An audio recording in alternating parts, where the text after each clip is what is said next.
pundasyon ng isang matatag na kinabukasan. Subalit hindi lahat ay biniyayaan ng pagkakataon makapag-aral ng walang hadlang. Kagaya nga ng kwento ni Tito Bob, isang 63-anyos journalist student, thesis defended ang kanyang sigaw at nakatakda pang graduate sa susunod na taon.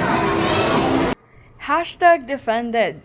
Matagumpay na pinasa ni Bobby Solis, 63-anyos journalism student ng University of Santo Tomas, ang kanyang thesis paper.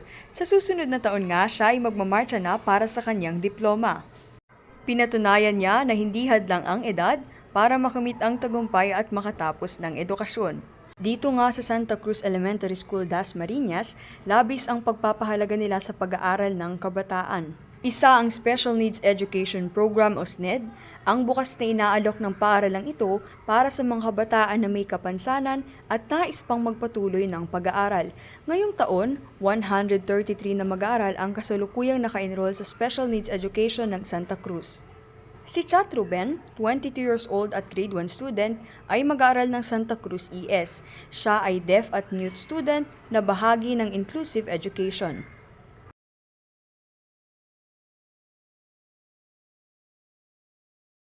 Dati siyang bahagi ng SNED class, ngunit ngayon ay inilipat na sa normal class. Aktibo at matyaga siyang pumapasok ng mag-isa araw-araw. Ayon sa kanya, ang deaf community ng Church of God Dasmariñas at ang kanyang mga kaklase at guro ang inspirasyon niya para ipagpatuloy ang kanyang pag-aaral. Isa si Chat sa mga patunay na walang hadlang, edad man o disabilidad sa pagtupad ng ating mga pangarap. Ako si Charity Apin, nag-uula.